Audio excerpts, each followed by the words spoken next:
Flyover State of Film was shot in front of a live studio audience.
Hey, welcome back to episode 10 of Flyover State of Film. I'm here with my boys. I got the Roms to my beams, Yusef, Joe, TJ, and me. I'm here. What's up? Link, What's up, fellas? What's up? The thing's appearing right now. You can Seeing follow us all on the these things. links. That's great. We're high We're cool. value, high We're cool. concept. I know this is terrible. We have it. So I we're back. I got a cramp from posing as the dude. Is it just My back me? hurts. Is it just me? Or was this like, I don't know anything that happened on San Diego Comic-Con this year compared to any other fucking years? If it was like we're supposed to talk news right now. I can't tell you one thing Basically, that happened. I saw some trailers. That's all that I know about it. And Could you please just paint a picture of them? Just like whatever you remember, just say it out loud, and then we'll react. No, I refuse to do that. I will laugh a little bit about how they did that perfect thing of creating their own news cycle by predicting that Henry Cavill was going to announce something about being Superman, and then with no proof, and then then he didn't, and then reporting on how fans were mad that he didn't. I was like, wow, they did the thing, like the perfect fan bubble of creating your own content. It was really impressive. Manufactured the whole thing, and then The Rock was like, it's gonna be fun. Can't say anything. Said definitely nothing committal, that's for sure, and nothing of interest or nothing of value. Yeah, my favorite thing about the Comic-Con normally isn't the trailers or all the fucking breaking fucking news, but the prices of the meet and greets. Hearing some of those sometimes will blow your mind. I'm wondering what they would be this year, since this would technically be the first one. Yeah, it's been 2019 was the last one, maybe. Yeah, Do you know any of the prices? No, that's what I'm saying. I wish, because back in that time when those ones were happening, we were more, or at least I was a little bit more inside on now with inflation, I bet it's insane. I'll tell you what was a little exhausting on Twitter, and it's like anything. It's like I'm not going this year because there's still a pandemic, things, and it's just yeah, you were also just at the fucking Billy Joel concert 2 weeks ago, Kevin. Get off your high horse and don't fuck you, Kevin. Yeah. I mean, good choice though. I would pick the Billy Joel concert over. No, me too. I just made up that scenario, honestly. But that was the reaction. And was that Kevin Feige? Were you talking about Kevin Feige? Right, that was actually Kevin Feige. That's why he wasn't at Comic-Con. He was like, pandemic shit, no thanks. What's weird is his mask was a little hat. It was like a little ball cap he wore on his face. Okay, I'll give you a little rundown if you guys really want to react. A Shazam 2 trailer, but no Black Adam in it. It's Lucy Liu. There's going to be some kind of at the end there'll be. I did like the villains, the idea of two witches or whatever being the villains. Yeah. That's fun, sure. And so Helen Mirren and Lucy Liu, right? Or that we were right about the Snyder shit. Oh, that's hilarious. All of our instincts were just correct as Flybois. I think we need to deserve ourselves a round of the hand. Absolutely. Flybois out there fighting the good fight always, slaying the trolls. We did it. We did good. How do you guys feel about Black Panther 2? That's a great trailer. Good looking. Didn't see any of it. Trailer. So can you give me a play-by-play, Ryan? No, I'm not gonna do that. I feel like it's gonna be a weird, mess of a movie. Aztec-y Mesopotamian Submariner. That's interesting. Like interesting way to go with it. Mayan. That's an interesting take on that character. It's cool. Differentiate it from Aquaman and stuff. Yeah. Who's playing it? No name. Yeah, he's not an actor who I'm super familiar with. Yeah, because you only know whites. Well, not only whites, but literally you got to get to you got to have 10 movies under your belt before I can remember your name. David Warner passed away, R.I.P. I learned his name 2 years ago. He's been in shit my whole life. Okay, I was gonna say he was white though. On the films thing, the David Warner, out of the woodwork, people are like, yes, this guy I will never mention ever. Now I mention him because he died at 93 years old, and I had to bite my tongue today of the things. I'm like, it's sad, but come on, you weren't bringing up David Warner if you were saying, here's my top 20 character actors of the last 5. He's been in some good shit. It's sad. It's people sad just want the life, man. I do. I probably like David Warner. I do too. Luckily, had a tweet from well over a year ago about David Warner that I was able to retweet to show that I was a true fan. The Warner heads, as they're called. That's where the money is, man. That's where the money is. Just you have to stand. Warner cut of, you gotta be a. Fuck it. I'm tired. The guy, here's what a consummate professional David Warner was. He came back for the Ninja Turtles 3 movie where they sent him. That's what the other one was. I'm like, what is the movie other than Titanic? And I'm trying to remember this guy. He's in Secret of the Ooze, but he also does have a small part. He's at the home base in the It's all about when they waste Casey Jones. It's all about the Omen for him. I think we got to give him the respect there. Love the Omen, like Doctor Who. All right. Some of the other trailers. John Wick 4. Oh yeah. Yeah. John Wick 1 to look like John Wick 2 and 3. So, yeah. Right? They're all good. They're Donnie Yen in it though, so that's all that really matters. Honestly. And they're released in a consistent, well-timed manner, not year to. No, they all came out in the last 6 months. Weird. They just dropped. And they're doing that. They're doing that thing too with this one because I think Bill Skarsgård, the Pennywise one, whoever is the villain in this. So they're doing the thing where they're taking the smaller guy, make him the villain, but they're actually, I think, making him actually a physical threat in this one. It seemed like in the trailer than compared to the ones where it's just obviously him and a bunch of hitmen going after him, which you're gonna get. Obviously. You're gonna get that. I want to see more of as much as I hate and knock the Bond series, more of an actual threat villain than just a 70 hitman going at. I mean, we had kind of a threat villain with Top Chef. Wait, what? Top Chef? The America's show? Next Top. Yeah, he was the guy, the sushi guy. Oh yeah. Yeah, you're right. I remember now. Wait. I guess I was. The joke was so good. I said Zero. I thought of him as a fanboy. He's more of in my mind, he's like a fanboy. I forgot that they originally go get him at the sushi place. This is good one. This is the episode where Yusuf is just full on producer sending us notes through the episode. He's holding his pillow. He's just like, I'm done. I'm out. Anybody gonna watch the She-Hulk show? Yeah, no. I actually have an interest in that one. Fuck no! They got some money in it because they got to keep turning her to She-Hulk and whatnot. I haven't watched a single. Mark Ruffalo's going to be in one episode. I feel like we've seen all of his scenes. What a sex scene! Yeah, they're cousins.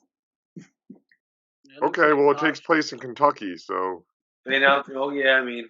I'm excited for the Abomination to come back. You got Tim Roth. That's cool. Yeah. I mean, he was in Shang-Chi. He was in Shang-Chi, which was so nice to see. They didn't have a trailer, but you know what's friggin' ridiculous? They're going to do another Daredevil series, and it's going to be 18 episodes. That was my favorite news of the thing of just the Daredevil show was fine. I only got through 2 seasons of it. I had to stop. But how is every other show's getting 6 and 8, and then they're going to do 18. They're predicting in 2 years people are going to be wanting 18 episodes of Daredevil. I was going to say maybe the fuck just do they think they are Supernatural? maybe just like 2-part, and maybe they're 30 minutes to 40 minutes, so it's not 18 like hours. Like 9 to 9, you think? Yeah. Probably. Something like that. Because like we've I don't all know. been. Of all the stuff I heard them announcing, I was like, that's crazy. Why so many? What's it called? Reborn or something like that? Like Daredevil Reborn? Yeah, Daredevil Reborn. I thought that was really neat. She-Hulk too. He's going to be popping up until then. Yeah, I thought that was neat news just because it was like that was an interesting show. Even the season like that was like the lost one, like the third one. Interesting enough. Let's good for them that they didn't do another recast and be like, we forget about Daredevil. Like Charlie Cox. Like, yeah, I don't know, and supposedly they're talking about bringing back Jessica Jones also, and I haven't heard anything beyond that. That was the one when that was all like like the hotness. That was like of all the Defenders, that was the shit we completely forgot about. Like just collectively, it was like, oh, these Netflix shows, they're pretty good, and then they did the team up, and no one gave a shit. It was Game of Thrones thing. It was like once it was over, everybody was just like, done. Yeah. But then even one thing that I was happy about, which I was wondering if they were just going to give up on it entirely, was they announced the release date for Blade, which I think is like November 23rd or something like that, 2023. 2023, like end of next year. Yeah. Yeah, they got to get in the studio soon. At that point, then and cast more roles. So I'm excited for news like for that to roll out, casting who's going to play what, and kind of that what angle they go into. So. I mean, that's cool, and I would hope Mahershala's in it still. Yeah, I think that's still fun. Yeah. Anybody give a shit about the Dungeons and Dragons movie? Could be cool. I mean, that was like on people were rightfully saying it looks like it has Marvel movie syndrome, where everybody's like, "Can't you believe we're fighting a dragon? Whoa!" Like, wasn't that sweet? Oh my gosh, I can't believe it's happening to us. Yeah, I'm starting. I'm just gonna say it out loud. That last Thor movie was so fucking bad. Like it was unfucking bearable. It was like a college student making a parody movie of Marvel. It felt like it definitely felt like it didn't have the restraint and focus of Ragnarok, which wasn't Ragnarok's strength. And it was like fucking ugly looking too. Like ugly as fuck. I just feel like it's pandemic shit. Like everything just looks like garbage right now. Oh my God, there was like a lot of scenes. They had like they used that dome or whatever that the Mandalorian made popular, and how every show and movie from Disney is using it, and they all look terrible. I was watching the Boba Fett show, and it was like, you just found a way to fight on a different type of soundstage. It's not any better. It's so bad. And I love Natalie Portman. She's a great actress, but she does not belong in a Taika Waititi world. Like, she did not have the line delivery, the cadence, the rhythm, anything. Like, everybody was just like trying to, all of them already know how to act for him, and everybody was going, and she was like, "Hey guys!" on the corner, and they were just like, "Who's the new kid? What the fuck?" She was like doing her Garden State character. Very bad movie. Yeah, I mean, I thought it was kind of just like fine. I was like, this is just a throwaway Marvel movie. This doesn't really mean it. And I feel like they treated it like that. Like, no stakes, no bearing on anything else. Like, this is just literally, it's like, it was a Guardians Volume 2. It's like, just enjoy. This is just something for, now Guardians Volume 2, I think is a very good movie, by the way. Not. So, speaking of good, there was a list out recently, best superhero performances or superhero comic book movie performances of all time. Is this a transition? It is. Yeah, he segued. And topic.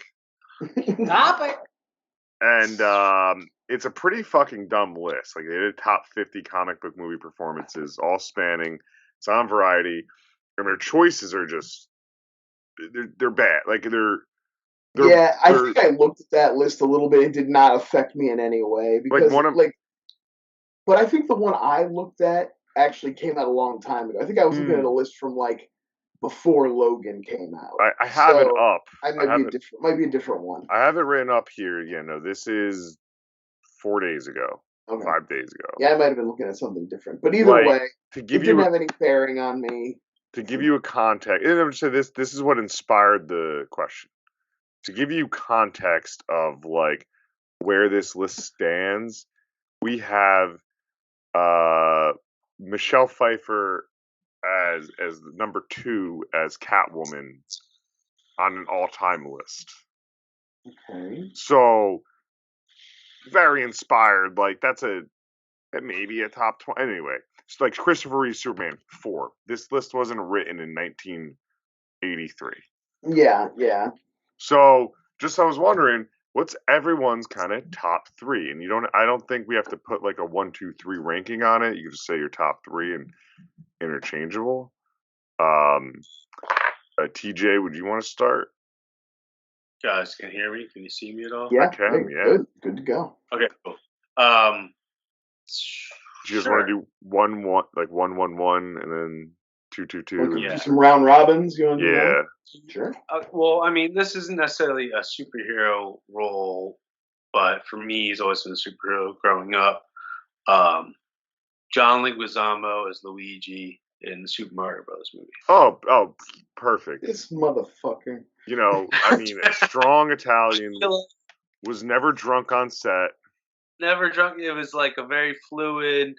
It made a lot of sense. He being casted in the role.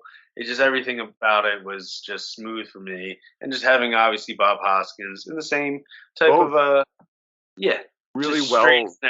strong Dennis Italian American representation. Yes, as Koopa.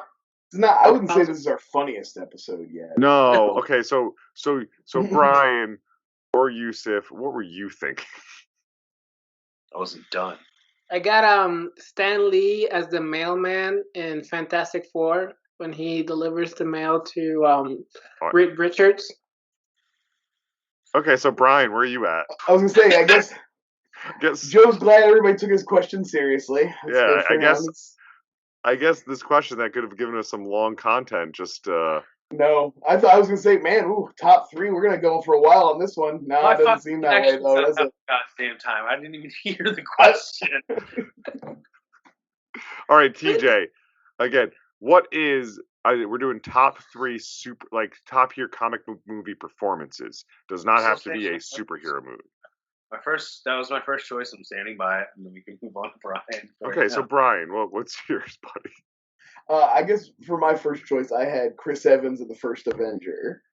Okay, that's a good one. You know, he had to convince you he was a hero while he was in that skinny, weird CGI body, and he has to sell.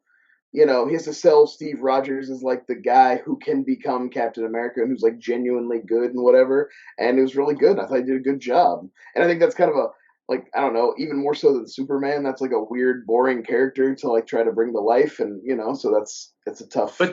It's a tough thing to walk to be the super good, best, nicey nice, gee whiz hero, but also be Chris Evans and try to look halfway decent. And except for in this Age of Ultron in one scene, he does a good job as Captain America through the whole. That's one thing that I feel like they didn't realize with Superman too. And again, I like Man of Steel a lot. I'm not going to shit on fucking Schneider right now. Snyder. Good pretzels. That would have been a better movie. But he had the cheesy,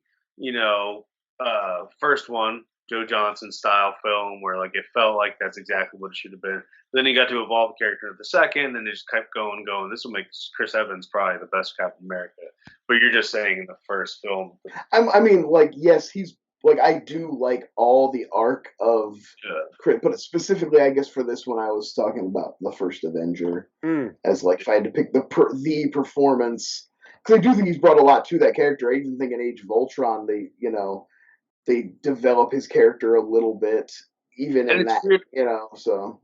I just watched that back probably a month ago or something like that around there. And even when I first saw the film, I was when they made him little skinny Rogers, I was this is wonky. But for some reason now it looks better than what it did. Yeah. I don't know if you can agree or not, but it was like there's something like that. I always like, thought it was pretty decent. There's a couple shots where the like perspective is off, like where they're riding in the car, and Peggy Carter looks legitimately huge, and they got him looking like a hobbit. He's all small, like, but most for the most part, I think it works, and he doesn't look too much like a bobblehead. And I think the like sincerity of the performance and stuff comes through regardless. So. Ain't bad. Yo. Yeah, so I went with I guess more scene silly. So my like first one instantly jumped to me was J.K. Simmons as J. Jonah Jameson, just his run throughout all the Spider-Man whenever he shows up. I think it is in a comic book movie, and he's not even on that fucking 50 list. That's what I meant by it's like weird. Like I guess because that's more of like I mean, I can understand why, just because there's not, his performance is like a comic book character. Like, there's really only one note. He hits it like, perfectly, rings that bell every single time. Okay, but like, no, but it's not like growth, so I can see why he wouldn't necessarily be as a top performance. Disagree. To put it on this list, he's better than 47 Zazie Beetz in Deadpool 2. I'm just at the top 50. Yeah, racist bigot. You racist bigot. All right, well, I'm not winning this one. I'll tell you who's not better than Rosemary Harris, who's not one of my picks, but she should be. Yeah. That's Aunt May in the Sam Raimi Spider-Mans. Also, you put her on there. So I just wanted to finish it. It's it do be like that sometimes, guys. All right, TJ, what's your second pick? Oh, well, my second pick will probably be Bob Hoskins. No, we'll get serious for a second. And I was just thinking about this the whole time. Which, I mean, I think gets enough credit. And obviously, this gentleman wants $1 bajillion to do the third. But Ron Perlman as Hellboy. And I want to say specifically in Hellboy 2, The Golden Army, because you get like more, obviously, a full-on fleshed out Hellboy in this one. And as much as I love fucking David Harbour and I enjoy the 2019 Hellboy, it's fun slasher for me. It's like his Hellboy. It's just like a fun splatter film. It's like it's. But Perlman in every sense of the way. The best part about it is like, I don't know if you could throw him in like any more makeup and he'd still look like Ron Perlman and be Ron Perlman. Like, that's the number one thing. Like, I think Ron Perlman's made a career of like emoting through makeup, and just he was so good. He was like the perfect choice. I think the Ron Perlman as Hellboy is the same effect that like we talked about him earlier a little bit. Like Wesley Snipes' Blade also has. You know what I mean? Like that same type of thing where I'm like, oh, you shine even more in your second movie. Yes. Yeah, and I just want to both those movies directed by Guillermo del Toro. So that might have something to do with it too. That's what reminded me of bringing up Blade on here, because he's not on my list, but it's that Wesley Snipes performance is the top. Because I feel like it's like the best part about it is, as much as I love Hellboy 1, is like the second one, the character's been introduced, you know what you're getting. Same with like Blade 1, and the second one you can just kind of have fun with it, in a loose term, just like, especially Ron Perlman, like, hey man, you want a real cigar, smoke it up, like, just be you, and it's going to translate on film with you being Hellboy. But that, for me, is always one that's always stuck there compared to, like, I mean, the easy ones off are, keep going, just so I don't say. Yusef, you got another one? Sylvester Stallone as Judge Dredd, baby. I am the law. Come on, man. That movie is so Brian, good. what's your second pick? I will talk about, did you see the person who, like, it was recently a take on Twitter where they were trying to, like, rehab the Stallone Judge Dredd and be like, because the comic is actually a satire of a police state, the tone of Stallone's Dredd is actually closer to the comic and makes it a better adaptation. And everybody was just like, obviously, go fuck yourself, you moron, or whatever. Like, insane. But I just thought that does amuse me. Brian. My second pick was Patrick Stewart, specifically in Logan, where he gets to like turn and kind of be the decrepit, crazy Professor X. he gets to like do a lot of good emotional beats in that one because he's losing his shit, so he's not as composed. Professor X is always very, stoic, even when he's feeling emotion. I mean, Professor X, Patrick Stewart is great at like giving a look and conveying like a feeling. That's his whole deal.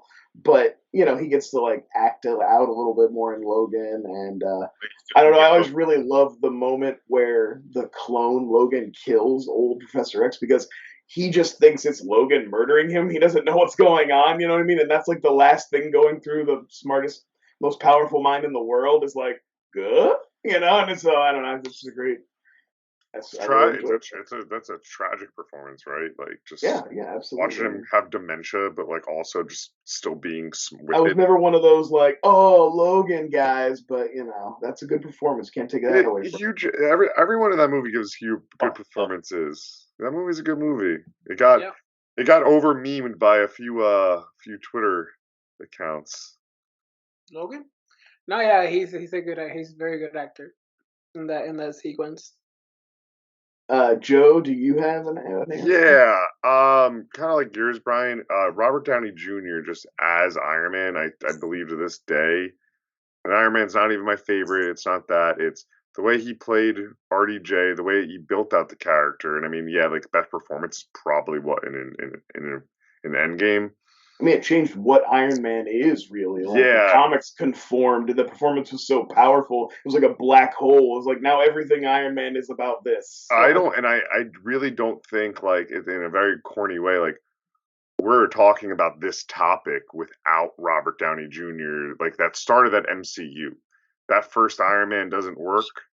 You don't have the. Or if we are, it's all like all we got is Jack Nicholson's Joker to talk about. Yeah, like my I'm just gonna put my number one out because like it's not even worth talking about it. It is Heath Ledger's Joker because it's still to this day one of my favorite performances to watch on screen. Still an iconic performance, but Robert Downey Jr. as Iron Man, it's kind of like taken for granted almost. Like even on that list we're referencing, it's number like 10 or 12, and I'm like, I don't know how you don't give that more respect for like what accomplished over 20-something movies. He definitely got into a groove, and maybe that's why people, took it for granted. He owned that role, and one day someone else will play it. And even like we got kind of like comfortable with it, and then like a movie where he got to do some a little bit different. I think got rejected, but has now been kind of reevaluated. And a lot of people really like it. Iron Man 3. I think at the time, I rejected it. Like getting like PTSD Iron Man wasn't really what people were expecting, but now they look back on it like, oh, that was an interesting thing to actually take a movie and do that. I rejected it at the time, and I have rescinded that. You loser. Yeah. Stick to your guns, man. Don't. I've buckled to the public pressure. And hey, I didn't want to get canceled by the RDJ mob on Twitter. Oh, they should hear what Robert Downey Jr. did leading up to there. DJ number Justice 1. Justice for Zodiac. Okay. Is TJ frozen or is he just very tense? Fucking bonkers. Okay. Just answer, TJ. It's a good picture. We can hear you. We just can't see. You're just not moving. It's a good picture. It's a good picture. Papa? You look like you're taking it very seriously. Papa? Picture, so it's perfect. Dad? Papa? So TJ, what's your number one and why is it King Koopa? I was gonna say it's Howard the Duck, obviously. I can't. Yep. All right, so Yusuf, what's your number one while we wait to get TJ back? Just so you know. Michael Chiklis. Hello. As the Shield. The Thing. Oh. That's legitimately Talk about emoting through makeup. Can I tell you what is actually really funny to me about the Fantastic Four movie? Is that Michael Chiklis' girlfriend or like wife or whatever is Kerry Washington, and they have her play a blind woman. Yeah. And like she just naturally like how big her eyes are, like looks like she's blind to begin with, and it's always find like really funny, perfect casting, like the way like she like looks through people when she's acting on Scandal, where I'm like she looks blind, and then you see. I was like, Yusuf may have been making a joke. It's hard to tell this episode, but he legitimately the scene where his fiance in the first one sees him as the Thing and like takes off her wedding ring and just like chucks it on the ground or whatever. That's so good. That's a really good one. Awful. Guys, Chickless is all like, no, and him eating or I like how they gave him the Donatello disguise too in it, just like oh yeah, where the trench coat and the classic trench coat and the hat. absolutely. Woo. It's like it worked in Darkman. That movie is. We should do Darkman. I want to watch Darkman. It's fun. I haven't never seen it in a long time, but yeah, it's an interesting one. Sam Raimi. I've forgotten Sam Raimi. Brian, where you at? I feel I'm still waiting on TJ. Well, I went with another classic, but he recently made a comeback and he was better than ever. Willem Dafoe as the Green Goblin.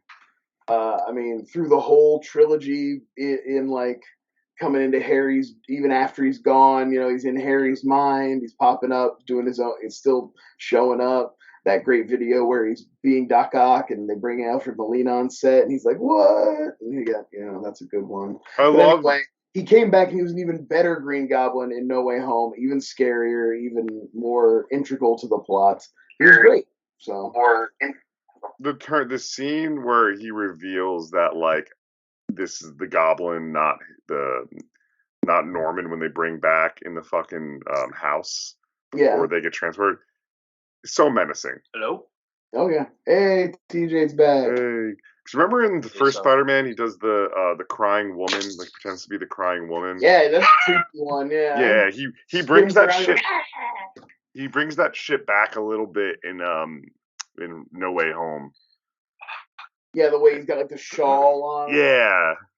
And I like the way they blended like his old costume with like the ripped sweatshirt to kind of give him that goblin like cloak to look, And they realized that Willem Dafoe's face is the best mask. You don't got to do anything else. Just let him Willem Dafoe it up. Seriously. TJ is having a mental breakdown over there. I feel for TJ right now.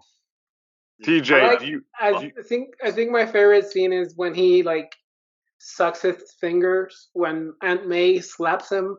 Yeah. He's like, he just stares at him like. What where you at with the number one, TJ? Your number one. Howard the Duck.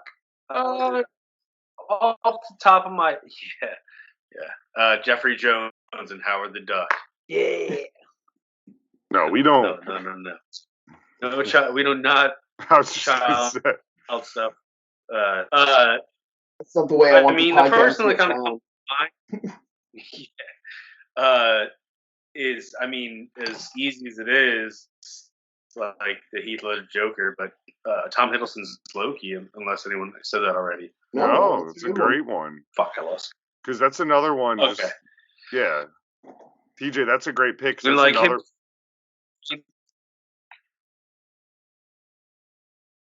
I can't tell when we should talk. Yeah, I can't tell when he's all right, so I'm just going to talk. I see his eyes moving. That's a great one just because you like it's another person who turned a character that shouldn't be fucking important or that important and was just like, nah, I'm milking the money out of it and taking the career and giving awesome performances. Well, like definitely after the first Avengers movie, that should have been the end for him. But like they were like, no, he's too good. We'll keep him around. Like, and I didn't watch the show, and I don't plan on watching the show. But like Same. The funniest thing to me is like seeing that he went in to go audition for Thor, which I would have never fucking. I just can't see it. For me, it's just not there. But like that's one thing because there's actual video of it, and the fact that like I don't know why his agent was like, "You'd actually be a great Loki," didn't just pop in his fucking head. But shout out Kenneth Branagh. Shit on steroids, like Chris Hemsworth. Yeah, Chris Hemsworth barely looks like a human being anymore. He's ready to play Hulk Hogan because he looks like hot dog skin and the hair of a Chinese man. I forgot that he's fucking doing that. Yeah. Brother. Should have got Baz Luhrmann to fucking do it for him. Everyone's loving that fucking movie. No, not everyone. I don't like it. Well, I just don't like it exists. Yeah, it's fucking wild. Do we get around to everybody? Joe, did you get your number next? one? Yeah, my number one. I mean, mentions it was that we didn't hit. a very number one, very cliche. Heath Ledger. I don't. It's I just already that. mentioned Jack Nicholson. Yeah, it's that powerhouse performance. It stuck with me. Actually was number one on that list. It'll be number one forever because he died. Yeah. Nobody wants to admit it, but Brandon Lee's performance fucking kicks ass in The Crow, and he would have been a huge fucking star. I thought one of you was going to pick Brandon Lee in your top three. I probably could have, but I like to mix it up. I mix it up. I mean, you just made it clear that I'm too predictable, so I need to say, I need to start putting some more effort. But then I realized how my co-hosts do it. I should just not. No effort seems to be the the whole Brandon thing too is I wish I would have loved to have had a Crow too, and really fleshed out, and he could really fucking open up and do it. Which I'm sure he fucked it up. But he fucked it up. Well, I guess like getting murdered. I guess questions like this though rely on what do we value? What are we putting into the word performance and value of what they bring to it, especially in comic book movies? Yeah, I mean, if this was a movie fight, there would be barriers where I was like, you're talking more about casting than performance. Yeah, that's blah blah blah blah.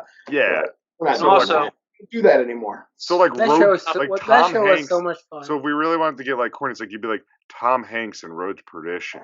Right. It's a graphic novel. Oh, what's it? Natalie Portman in V for Vendetta as Evie. Ooh, I'm edgy and don't like capitalism, so let me reference V for Vendetta, but I still don't really get it because I also said I voted for Trump. Not actual people. What we can really take from this is that John Leguizamo can play any ethnicity. I mean, he's been playing a Puerto Rican for a while. Yeah, and are you okay? I'm good. Okay, just making sure you're okay. I don't know if that hurt. He's an icon, so He's a fake. Speaking of iconic, what about iconic movie quotes, guys? Topic! That's a topic, baby. It's a topic. That's a long topic. Did somebody claim this topic? You. No. I mean, it's just kind of mine, I guess. But yeah, that's you. Basically, all I wanted to talk about, I just saw, I forget what it was, some Twitter bullshit that made me think of it. It doesn't matter. But I wanted to do not your favorite movie quotes. What do you think is the most famous movie quote or most iconic movie quote that everybody knows and everybody gets the reference? I think it's harder now. I think maybe Joe can have will help balance the scales. I feel like all my references are getting too old. You know what I mean? No, it didn't say as last. Way I approached the famous movie quote was what's something. If I say someone, even if they have no fucking idea, probably knows where it's from. Or a thing so famous that they hear you say it and they don't even know it's from a movie. They just know it's a quote. They just know it's from something. It's been recycled so many fucking times. Like the one that I'm gonna pick, which is "Frankly, my dear, I don't give a damn." It's been said in so many fucking movies. You're cheating because he didn't pick the fucking order if it was good. Now you just probably took somebody's, not mine. No, I have a list of a bunch of them. So yeah, I didn't take them. I mean, I'm writing down one right now that Yusuf just reminded me of. Okay. So yeah, frankly, my dear, I don't give a damn. Probably people have never seen Gone with the Wind, ever. But it's been quoted in other movies so many times that probably people think it's from that. I would say This Is the Beginning of a Beautiful Friendship. Yeah, is in that realm of a classic that's transcends the movie that people don't even know what it's from. Yeah. That's mine. But if we're talking about something that everybody knows, I'm gonna take probably these one. Sorry if I pissed you guys off, but we're gonna need a bigger boat. Yeah. Oh, that's mine. And you even got it wrong. But it's gonna be you're gonna need a bigger boat. Are you fucking loser? Okay, well, how about this? What if I said Newman? No, everyone.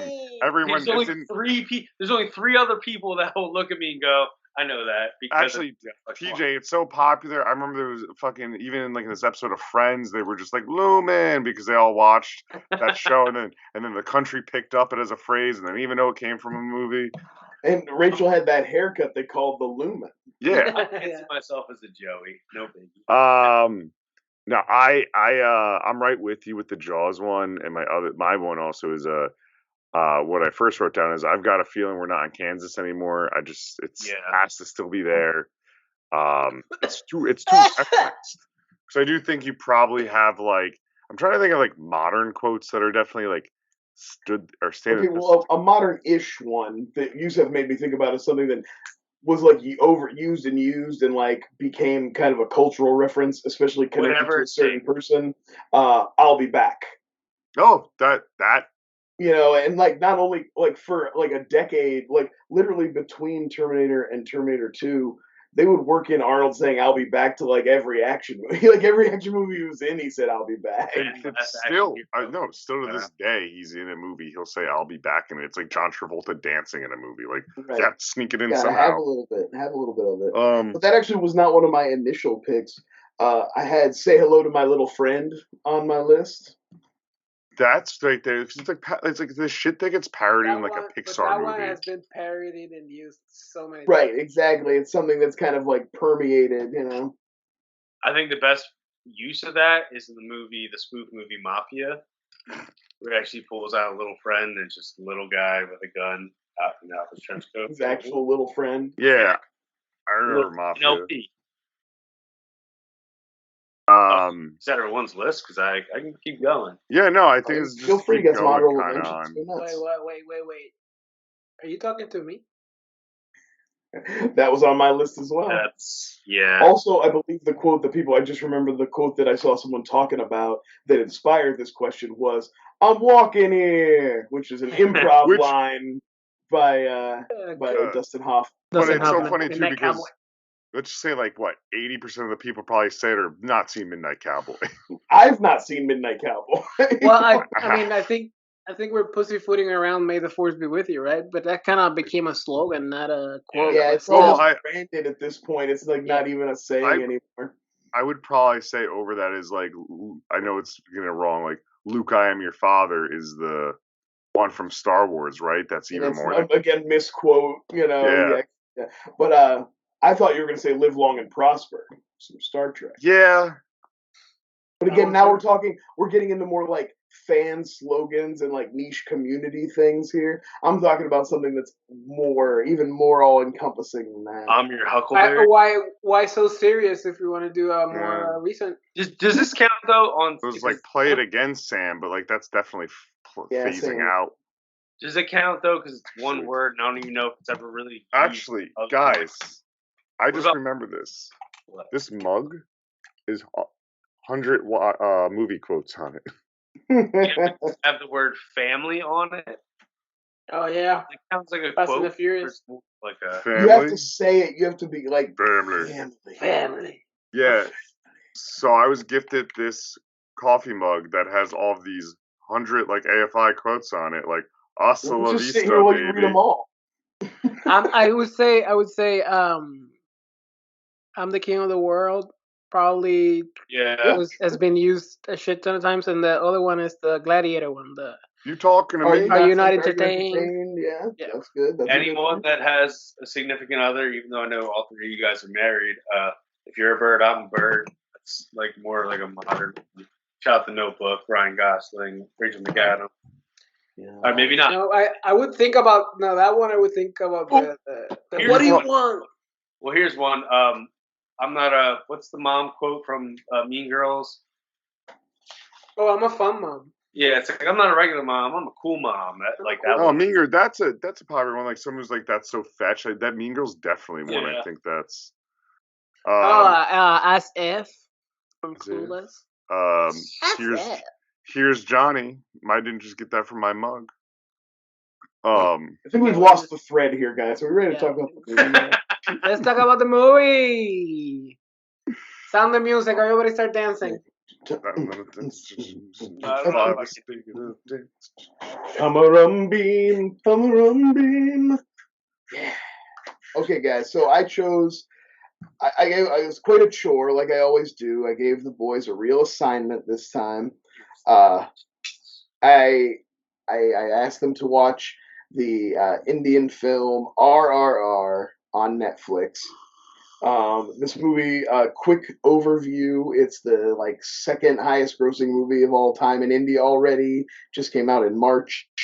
Um, it Holy stars their two biggest stars, Rama Rao Jr., who plays Komaram Bheem. I'll just be calling him Beam when we talk about the movie. And Charan, who plays Rama Raju. I'll just call him Ram. And then it was directed by S.S. Rajamouli, who is the biggest director. He directed a pair of movies that are kind of like fantasy epics that are the biggest thing. And then he did this. This is the thing. And it gets its name from the names of the three stars, or the two stars and the director. They were all such a big deal. They'd never worked together. And it was the two stars that no studio could afford. They're put together in this one movie. And so when the press was reporting on it, they called it RRR, and that just stuck. And now they came up, they do Rise, Roar, Revolt here in America, and a series of other things that make sense in whatever language they're releasing it in. I'm trying to think if there's anything else about that variety. I think we all watched the Netflix version, which I think is in Hindi. I think it was originally released in Telugu. So I don't know enough about that. It's a Tollywood movie, not a Bollywood movie, but you can look up more on that somewhere else. I have a question. Question. Go ahead, Joe. Is that why there were certain areas that was 80-yard and it clearly wasn't the actors delivering the lines? It is the actors delivering their own lines, but yes, it is 80-yard. Okay, and maybe Like just the Jackie Chan when Jackie Chan did Rumble in the Bronx. Right. Yeah, okay. Yeah. It seemed like it, but there were certain scenes where I'm like, I don't think that's them. But there's some scenes where definitely their voices a little too booming for the way they come in on the line delivery or something isn't quite right. That's fine. And this movie looks technically awesome and everything like that, so I don't want to spend time being nitpicky about. And do we just want to try to do a basic overarching plot? Get us into. So you got your two heroes, Beam and Ram. Beam is from a jungle tribe of people. A kid, a young girl from his tribe gets stolen away by the evil white people. This movie's got great evil white people. You got Alison Doody and Ray Stevens as the Lord, the English Lord of the area. Scott, the General Scott, and his wife. They're great. Awful. I know you're in the but no, go ahead. I love that he has a quote uniform towards the end. Yeah. And it has ropes trying to hold it together because he has such a big belly. I know it's probably the style of the uniform, but it looks like they couldn't find a jacket that fit. It's pulled taut. Let's say that. You know what I mean? It's pulled taut. He looks amazing jumping in the air and catching the gun with it. Yeah, but, absolutely. So he's on a mission to find and save this girl, and the other main character is Ram. He's on a different mission. It starts off as a bit of a secret. The first half of the movie, we don't really know his. We know more about Beam's motivations. We don't really know what's going on with Ram, and then we find out later that he is working within the military, the Indian military, to rise up the ranks so that he can get access to the armory and send British military, right, and then send weapons out to rebels out in the bush and all these little villages and get them ready to kind of rise up. And it should be mentioned that these two characters are real people from Indian history. This is one of those kind of historical fantasy, Quentin Tarantino style. It's these guys both existed and they were both active around the same time, but they never really met or worked together. But this movie is maybe they could have been best friends though, This movie is a great bromance. Oh yeah. I mean, we can get into all that. Like I said, their bromance montage. Oh, beautiful. Basis. So yeah, the movie is it's about. It starts off, Ram is hunting Beam. He doesn't know it. Beam's looking for the girl. They meet each other. They don't know that they're kind of on a collision course. And so we get what you guys were talking about, great bromance songs and seeing them go out and hang out together and exercise and pull pranks and try to steal goats and just have a good time. And it's us in Pittsburgh. Yeah, absolutely. Goats. That's what we did. And then, of course, it all blows up, and you have that inevitable confrontation when it's revealed that, he's working for the English military, and he's actually looking for Bheem, and Bheem enacts his plan to try to free Molly, who's the little girl. It doesn't work, and he gets captured, and then Ram is forced to torture him and we get into that, and then it's kind of like within that, Ram is kind of turned. He realizes that like the way he's been doing things, this kind of what do you call it? Ends justify the means type way he was brought up, and the way he's been going about his mission is wrong, and he's inspired by Bheem, and they team up, and then they fight the bad guys, and they win. And it's is that Right. good? That's good. Let's go into the ratings. That's it. We don't even talk about it. No, but now what I want to get into is like the specific moments that you guys love. What made you cheer? What made you happy? What surprised you? So, what surprised me is how much it fucking hooked me and didn't let go. So, the little context of anyone listening is, I realized I had to watch this movie, and like I went away this weekend, and I woke up like, when you're like wake up like hungover and you need that extra hour, like you should sleep, and if you don't get up or you don't sleep, you'll be fucked up the whole day. Well, I woke up and I was like, I'll put this on and I'll probably have to go back and rewatch it. And I just stayed up till my friend woke up, which was about like an hour and a half into the movie, about till when he saw his after the dance number and stuff like that, the first one.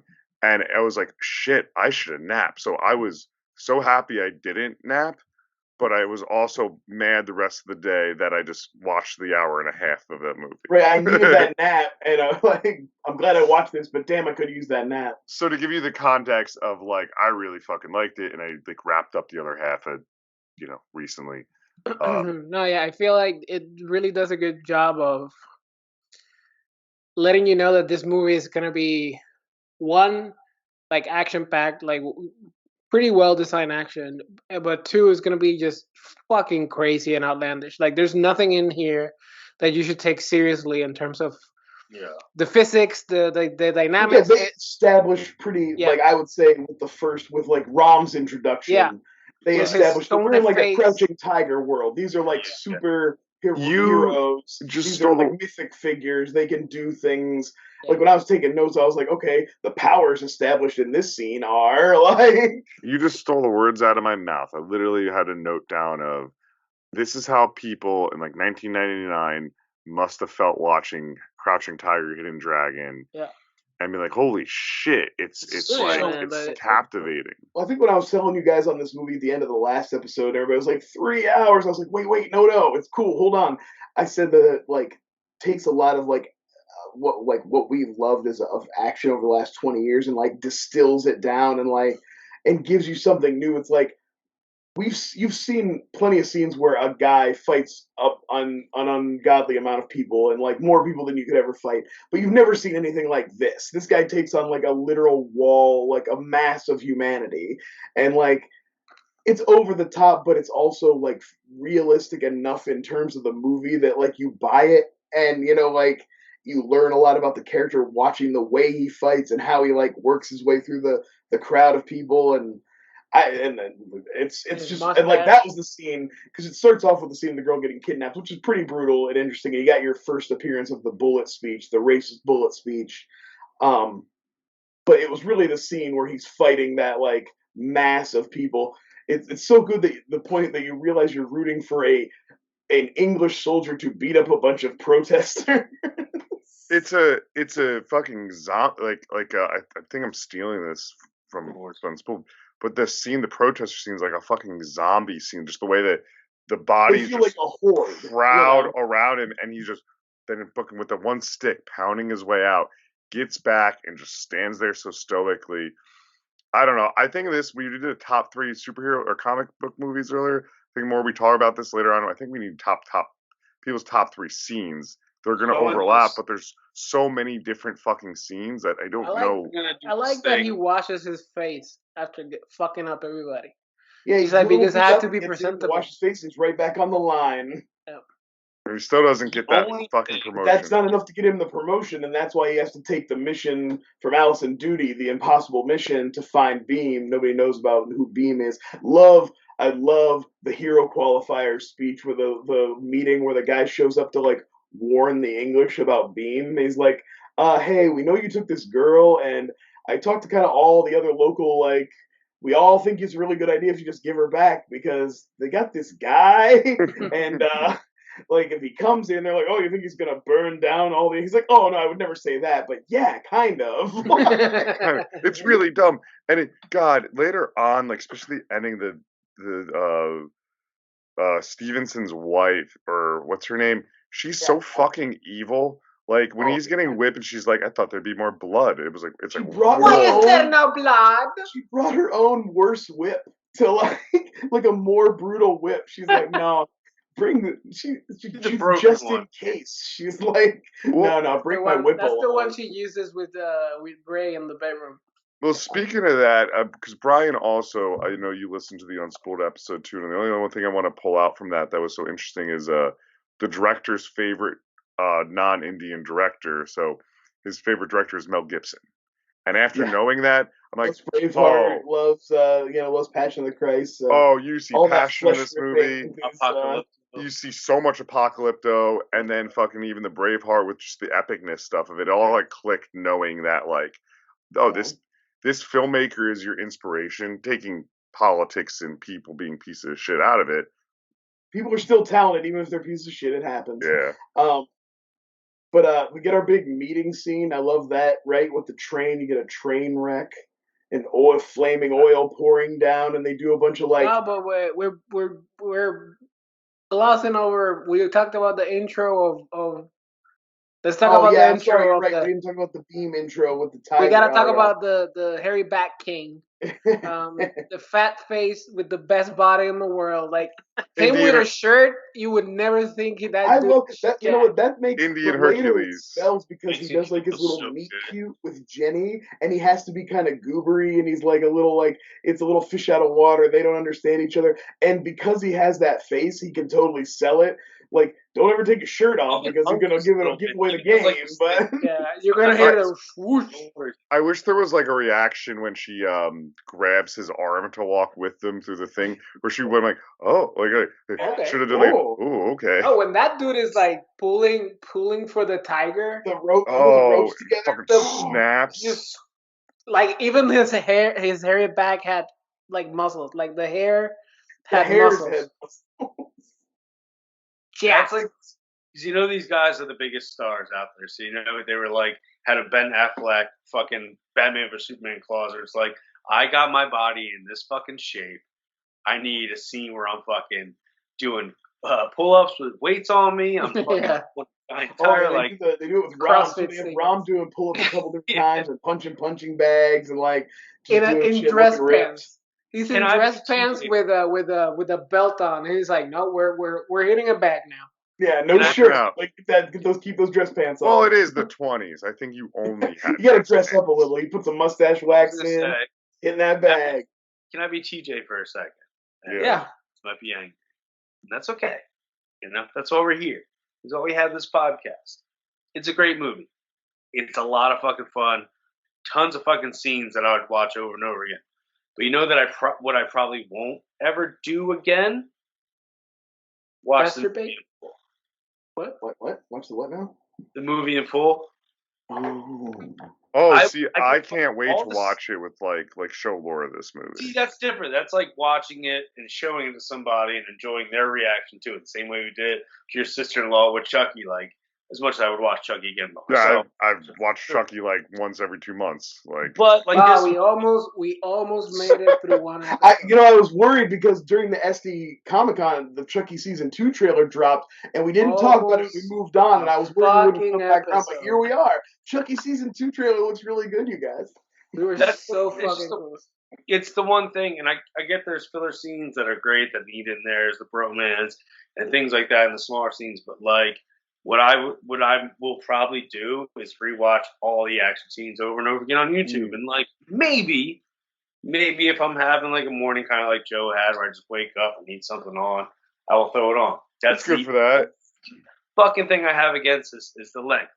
Now, this isn't like which obviously on our end, it's different. Like, we see a Batman, Superman movie, a Marvel movie, a 3 hour, it might go like, I mean, that's tough, but I still want to do it.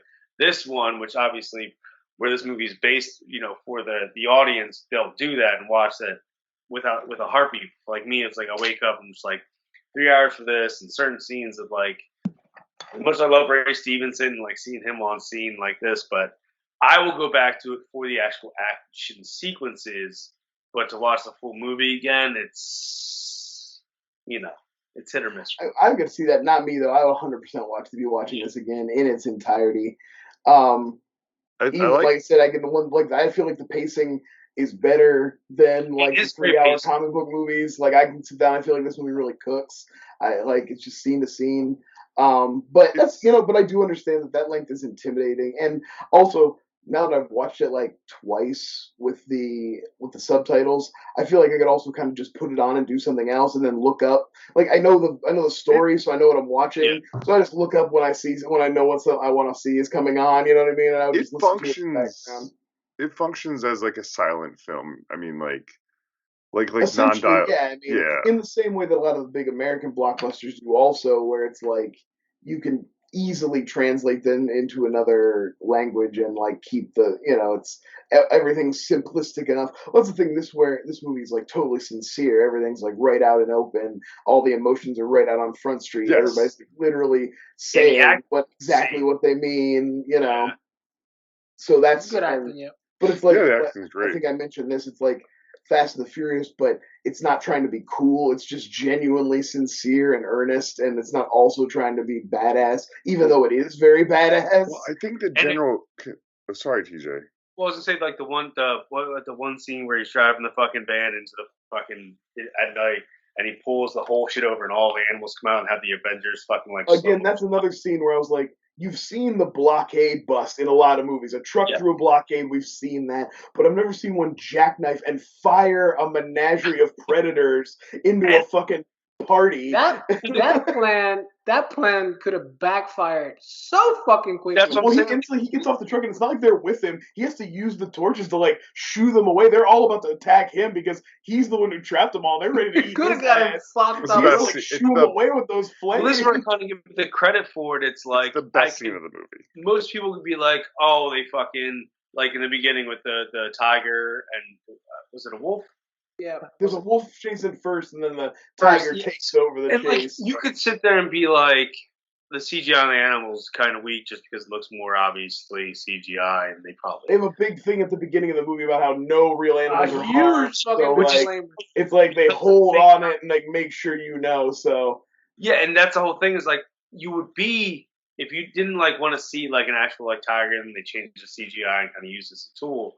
This one, the animals and the action and like everything that comes with it just fits. So you can be like, you're not distracted by like, oh, that wolf doesn't look like a fucking wolf, but it all just fits in the scene, everything like that. The tiger, the caribou, whatever it was, the giant fucking elk, like those things. It's like I feel like it's just like when you're watching a movie from you're watching Jaws and you're like, that's not 100% realistic, but like it feels real for the movie. It's like you know what I mean? It's real in this world. It's real, and it sells. I think it lands that way for sure. The one scene that there's a bunch of scenes that felt cool, and well, I think the reason why we enjoyed it so much and a lot of people connected with it is not only that it's sincere. It's like it's not.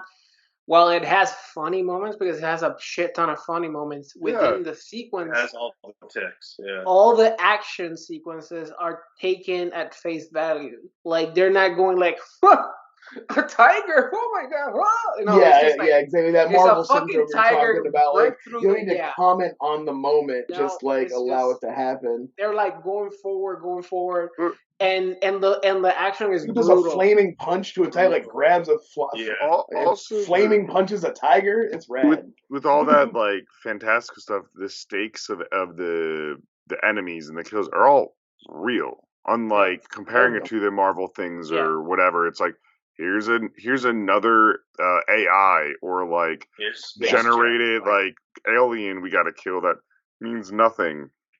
Yeah, they're killing real dudes. Yeah. The one sequence that gave me goosebumps, I don't know why, is when they're underwater and they're like going towards each other. Yes. And they fucking just and like, they do the Predator, like, well, that whole scene is great. Like, I think I started to talk about earlier where that's the scene where they first meet each other, and like the way the like nonverbal communication, and this also starts the motif of one on a you have the fire water motif, but you also have like the one on a horse, one on a motorcycle. Beam rides even though Beam's the jungle guy, he rides a motorcycle and Ram rides a horse. Yeah, because the character I looked up why, and the character that he's based off, he's like the family is like chariot races and stuff like that. So he's like his family and him are known for like horses. So it's like kind of like Ram was like a Robin Hood type guy. Stole like instead of the movie has him like rise through the ranks or whatever. I think he just like robbed armories and gave the guns away to people. Which is rad. Good for him. Yeah, I mean, I feel like their intro where they meet and then they swing under, and I love the like. He gets the flag wet and like tosses it to him, and he wraps himself in it as he swings back through the fire and stuff. It's pretty rad. What I mean, right there. I mean that's part of those like scenes. Like, what are some of just everyone's favorite scenes? Like mine, and we just spoke of it, is the fucking coming out with the motorcycle and all the fucking tigers. I tell you what, it is hard to beat that scene. That is great. And just like it's relentless. It really I really do love Velociraptors, like Chris Pratt and Velociraptors. You know what, TJ? That's a great point, because compared to fucking Jurassic World and all those other things, like they're never acting with the fucking dinosaurs in those scenes. Like this, you see all the tigers and shit, and this whole movie just made me go, why can't we in Hollywood or wherever it is get this? Not a remake. I never want to see this. Get this level of fucking action movie that's engaging, historically fun, all of this stuff where you go, fuck, that was awesome. That's not a superhero or an existing IP or whatever. It's like an original idea. Yeah, I mean, I yesterday I was watching The Grim and I was like, this is a fucking piece of shit, because it's the camera work, the action, the CGI, the visuals. I was just like, fuck, no wonder. Jurassic World Dominion was pretty fucking terrible too. Yeah, which one? The new Jurassic World Dominion. It was pretty terrible. See that? Yeah. But yeah, that's why I think I was watching The Grim and I was thinking about, we're gonna talk about this movie, and it's like, no wonder I fucking like enjoyed it. I'm not saying like it's the best movie ever made or anything. It's just so much fun. Like everything is like they step back. It's like when they shoot, same way they do the dance sequence. When it's time to show them dancing, that was gonna be my step back and fucking watch the show. Put the camera down, get the two dudes in frame, and let them go to work. And also, like, every lady there was like, boosh! Like, dude, the dance sequences, like, I did have some of this on. It was the last one today, and Laura was getting ready. The dude coming up to him and challenging him is so funny, right? The white guy is so good. The flamenco. I know, fuck you, my dude. But I really do love that, mustache, and also I hate that he had like a beard for a while. Like, no, stick with the mustache. The mustache is when he's like full cop. It's beard when he's undercover, and then at the end when he has to like fight Beam, he's back with his beard's still there, but he's got the mustache pulled back out. What made that me mustache, man? I want a mustache, right? What made me chuckle? The only thing that made me like go like, huh, was in the ending with Rose Bream, who did no disguise when he was hiding away from anything. I was like, you look like the wanted photo. Like, he should have had a mustache shaved in. Yeah. No, what I really loved about, is like he was genuinely trying to get him laid. Trying to get him. Well, like he was very like he was the ultimate wing guy. The girl's tires. That's a little bit of a like what do you fucking pickup artist or something? That's a little skeevy. But then when he takes the dive in the dance to like to raise Beam up, he redeems himself. I was like, all right, you're a wingman, true wingman. True wingman. Yeah, the romance and the chemistry. Talk about ultimate wingman though, and that's why guys never skip leg day, because you never know when you need to carry your bro on your shoulders out of a compound prison while he shoots people. When I said it's tough to beat the scene with the animals, it's not impossible because the totem pole fight That's why I asked. is my favorite scene. Hell yeah. Like, they set it up during the buddy montage of, first of all, they both have like, they're both super strong and shit, but they have like some specialties, and they also do like an arm and a leg thing. Rom's like arm guy. I love when he's in prison and they're like, we haven't been feeding him but once a week. He's probably starving to death. And they come around the corner and the music kicks in and he's doing pull-ups, and it's so great. I laugh. I genuinely laugh when he started doing pull-ups in the hole. When they drop him in the hole and he says, "Do it." Like, what? I made a fucking joke because the first lick when he gets out of the hole, like the guitar, sounds like those Ford commercials with it's like Ford F-150 driving running around with your best friend on your shoulders. Oh man, they're jumping, they're like and also they establish during Rom's backstory with his dad that he's got Hawkeye powers. He's like a perfect shot. He can't miss. So he's like running through with a not like a rifle, but that needs a single shot rifle. So every time he shoots, he then has to like put down and Beam reloads him as he's running, and they're jumping. I love the move when they're hanging from the guard tower and he like swings them back. I was just gonna mention that. Was so good. That's the wide shot of just incredible, just incredible, and there's never been a better bro moment than that. Like, you cannot come up with a better bro fight scene than I'm carrying you on my shoulders because your legs are wounded, but also Mr. Miyagi killing machine. Mr. Miyagi wishes he had that fucking paste of the jungle to cure his legs and like he just goes. He uses his jungle magic 2 times because he gets him when he gets bit by the snake too. And that's true. Remember, he finds him in the street and he like reveals himself and he's all paralyzed. He can't do anything and shit. I like that they recognize the beating. Hold on, they real do it quick. Twice. They do the music twice. Anyone that's watching, TJ's frozen photo looks like we didn't have a photo. He like passed away. We didn't have a photo of him. And like that's TJ, and it's like this shitty like screenshotted photo. Find a better picture than that? Nah. Like in the early seasons of The Office where they blow up that bad picture of Michael for everybody to sign, but it's like it's all shitty and blurry. It's one of those. Yeah. Joe, take a screenshot and just make an in memoriam. No, I already did, Yusuf. Okay. It's making me laugh too much to not. He was back. He was back in his Ron Swanson party mode again. He was all. You know what I like? Like, there's a lot of emotions and there's a lot of good moments. Like there, Mali and his father making a sacrifice and all that stuff. But I like that the kid that was playing the young Ram had a little bit of a mustache. Little mustache. I pointed that out too. I was like, he's got a little crustache. He's grown into it. He's like, ooh, look at that. That's a nice detail. That's so good.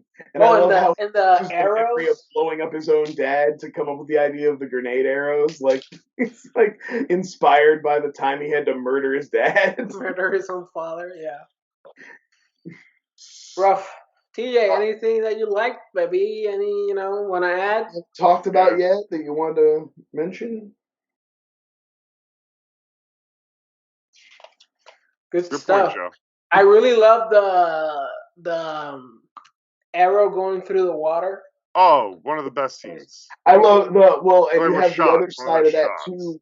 When he's first releasing Beam and he's trying to there's a guy coming up. Beam thinks he's gonna shoot at Molly, and there's a guy behind Beam, so he jumps. He gets the shot off, and then Beam blasts him with the tree limb, and he's gonna. That sequence is cool too. Like him fighting to save Molly, like him running through the trees. That one is very. Well, I like the idea. I like too at the end of that where he's like doing everything to like slow them down so they can run away. Like just keep the guys from getting a shot. Yeah, he's like grabbing them and grabbing them and like just. Yeah, that's the type of thing that I really loved about it. Is like obviously the fight choreography is like over the top, but there's a lot of like small moments like that is great setup, great payoff. Well, they how they differentiate filmed the it. styles too. They know like Beam has more of the brute strength style, and Rom's more precision, and get some MMA in there and some martial arts, which is fun. Yeah, it's not just about the action in this movie, and like no 3-hour movie is gonna work if it's just about the action. I feel like we should have just done a complete like special, a special episode for this. It's pretty good. I knew it would give us a good conversation. It's got a lot to go on. Well, I mean, I think we've talked over a lot of it. I'm sure there's stuff we haven't, but hopefully we've given enough to inspire people to watch it. We can probably get ready to do the ratings. I think we're into the ratings phase. Do you just want? I might just send a message to TJ and be like, if you can get back in, come back in. If not, we're gonna wrap it up. Yeah, I do love. It's not his pick, right, Joe? It's you next. It's me. Yeah, I do love that they close with the dancing and music again, and they like showed other historical figures that push Indian movement forward. Part of one of the scandals about the movie was that they didn't put. There's no Gandhi. Gandhi wasn't in there. Yeah, I actually was expecting it, but I was like, maybe it's not. I don't know if like that's one of those things. I don't know if there's enough to speak on it. There's some criticisms of the movie, mostly from Indian critics who know more about it. Fair enough. Yeah, exactly. I'm taking it at face value as an action movie. Yeah. Real guys, real quick while we have TJ here, let's let TJ say some stuff and get us a ratings phase. That's true. TJ, give us your final thoughts and a rating. Yeah, well, I want you to get your ratings phase in. Well, that's what I'm saying. If you've got something you haven't talked about that you want to, now's the time. And then after that, go ahead and rate. No. It's one of those movies that like I think is incredible. It'd be tough. I don't know what it would. It sucks to say that makes you think probably makes you think I didn't like the film at all. But like rewatch again, maybe like you don't have to rewatch everything. You can enjoy something one time. Yeah. That's fair. But like, do we know if they already like talked about a sequel for this? Well, no, they there wasn't going to be, but with its like global success, they're thinking of probably doing a sequel or something with those three components. They should do another movie with them. Different movies, bring those actors back and Cornetto, but like do something different. Cornetto. So I guess I highly recommend. There's a couple other SS Rajamouli movies on Netflix. Bahubali and Bahubali 2, which were like his big fantasy epics, and Bahubali 2 is like the #1 biggest movie. Where I just said RRR is #2. Bahubali 2. I think. I don't know. I guess we don't know how like Tollywood, Bollywood works with like pumping out like movies like that off successes, but I would be shocked almost if we didn't get like a sequel to this. I just want to know what they made. Not the movie, but the actors. Like, how much did they like? It's got to be something astronomical compared to like what we're used to in the States. I would assume like Downey Jr. gets fucking. Well, that was like that's like the line that they like when they were first announcing the movie. It was like, no production has been able to afford to get these two guys together before, So I agree, it'd be intriguing to see what the money was like.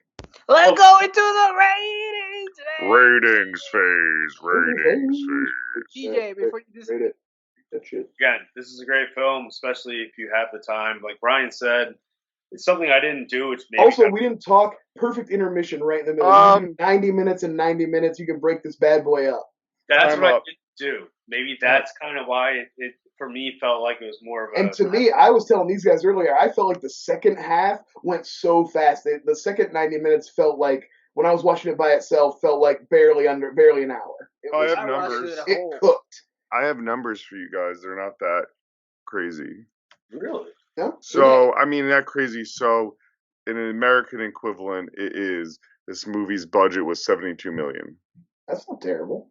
So it's the most expensive movie. They probably just don't pour that. Yeah, they don't make $150 million movies over there yet, which good for them. Smart. Thankfully. So the less you spend, the more you make back when it's successful. Yes. And it's made $100 160 million US, and this is just what like Wiki's box office like little It sidebar got a is. non-ironic theatrical re-release right around the same time Morbius got the ironic one. I'm gonna give this. You don't have to rate it overly high just to please me. Don't worry. No. Because I think it's good. It's insane when the action takes place and everything like that goes fucking off the rails. It's an 8.9. Tigers that look better than Shere Khan, Life of Pi, the Mowgli one. Like as bad as I like to think CGI was, the tiger, especially in the slow motion scenes. I was gonna say there's a couple of times when the animal CGI is wonky, but like when it needs to be like in the peak of the action moments, it always looks really good. Like Yeah, that's the same thing with the dubbing earlier we mentioned. Yeah. Like when it needed to be, it looked good, but I get it. It's not. It doesn't take you out. Could you imagine if we had to listen to like Chris Evans' fucking voice one of these assholes, like Chris Pratt, like American dub, like not good. So Joe, Joe, you gonna rate it, Joe? yeah, I'll get you. Yeah, I actually absolutely loved it. Like I said, it multiple times held my attention. I'm looking forward to watching it again. Whether that's in 2 parts or one sitting. It might not be for like a year or 6 months or whatever, but I think the next time I'm feeling myself having like, I want to fucking like dive in and have a night where I watch like dude shit and like next like time you're thinking big epicness. action, it's gonna be hard not to have this one come to mind. I think this might come to mind. So having said that, fairly high. It's a 9.1. Like spike whips. Ooh, damn. Okay, careful, come from a white guy. Relax. Yeah, no, it's a blast. I watched it in one sitting, and I kept waiting. I guess I'm dumb because I never saw the intermission. So yeah, I didn't either. It's quick. It's quick. It's just like their hands clasped, and then there's like a in the but since that happened like multiple times, like they show the R and they show the other R. So I was like waiting for like literal words saying intermission. I think you see in the theater that exists. On the Netflix, it's just that one moment. Yeah. It got to a point where I was like, I hit pause and I was like, oh, I'm only 40 minutes out. I'm keeping watching this fucking movie. I'm not gonna stop. Oh, ride it out. Yeah, it's fun. I'm gonna give it 8.5. Overly sized straps. What is it called? Suspenders. Suspenders. Natu. We didn't talk enough about Natu dance. Really, it's amazing. I mean, incredible, good stuff. Well, you know what we can do, guys, is we can all shoot our own versions of it, and we'll have USES splice it together, and we'll release it. I'm gonna do like get a couple moves in and do it, and then like cut to just like a hard cut to Sarah giving me CPR on the ground. Not bad at all. No surprise, this is like a perfect 10 for me. I can't pretend that might be our first 10. This movie was like a lightning bolt. This movie will probably be in my top 10 favorite movies the next time I make one. It's definitely my favorite movie of the year, right up there with The Northman, which was awesome. If you haven't seen The Northman, it's great. It's on Peacock right now. But RRR fucking destroyed. It's like 10 bromances, 10 drops of Alison Doody blood landing on Ray Stevens, 10 Molly's mother is still alive? Question mark at the end of the movie. I was thought she fucking died. That was a legitimate surprise, right? They had magic, okay? They can cure her like they cured his legs. Beam wasn't there to do the magic, though. Who he learned it from? Yeah, fair enough. You didn't see the after credit scene with Gandhi?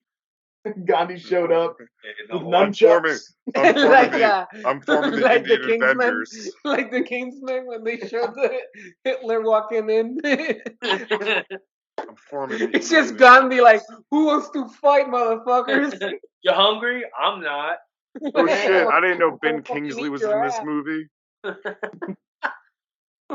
Oh man, well, great episode, guys. Thanks for watching the movie with me. Joe, it's your turn to pick a movie. We know we've been on a real hot streak. Yeah, we have. This might destroy our hot streak, but I don't know. It's another one that's out there. No, it's not. It's a movie that I saw it when I was in middle school, and I did not like it. I don't think I got it. It's a very artistic movie, and I'm about to give it away before I give it away. I've been a little obsessing over Nathan Fielder's The Rehearsal. American Beauty. And like stuff like Nathan For You, and like highly recommend that. Give it a watch because it's just fucking I'm madness. actually gonna watch the first episode of The Rehearsal when we're done recording. Yeah, but Schenectady, New York. Charlie Kaufman, my God, Schenectady, Joe, New York. You fucked up. Yeah, I have actually watched this. I watched it once and I did not like it. It was the first time in the last couple years. Yeah, I mean, it's a little up its own ass, but sure, we'll check it out. Yeah, and it's so long though, and I liked it, and I don't want to watch it again. Oh, how long is it? It's so long. Oh, we might change. Is it longer? It's not longer than RRR, I bet. It feels longer. It's 2 hours. It definitely feels longer. All right, I'm not changing because it's only 2 hours, but I remember it feeling long too. Like I said, I didn't like this movie, but if you all have time to watch at least one episode of The Rehearsal, you'll understand why I want to watch this fucking movie. And just revisit it because I feel like movies like this are worth revisiting. Yeah, I mean, I liked it. I'm not saying I didn't like it. It's one of those. I feel like I actually, not to be fair, I am interested to revisit it as well because I've only seen it once. But I feel like I might end up in that Brazil position where I'm like, this is a very good movie that I don't really have anything to. I'm not sure, but I'm going to come out with fresh. So my 4 pages of notes. So like next, next episode we'll pad it by like playing a game and like doing other things. You can have TJ and Yusuf do their great comedy bits. And anyway, just so everyone knows what to pick, I'm in that boat too. I also recently watched Adaptation, so I'm a little bit on Charlie Kaufman. Like maybe I should revisit his shit. What are you talking about? All right, where can the people find you, TJ? You guys are on Flyover from YouTube. You guys find me at TJX on Twitter, being me, and we all love that. Yo. You can find me on Flyover State of Fear on the Flyover State of Film Network. We'll be we'll have a little gap between episodes, but that's all right. We'll come back with a full year later, second season, when we're hot and ready. I was recently watching The Wicker Man, and Sarah was like, "Oh, you should do this for the show." I was like, "Joe already did it. Some rando. I got nothing. I can't talk about it." Some rando. Yeah. Well, listen to that one. They don't watch. They're never gonna watch this. Brian, you don't make it to the end for the plugs. No, nobody's staying through the plugs. Brian. Twitter, of course, at Hercules, and that's about it. Just being on there.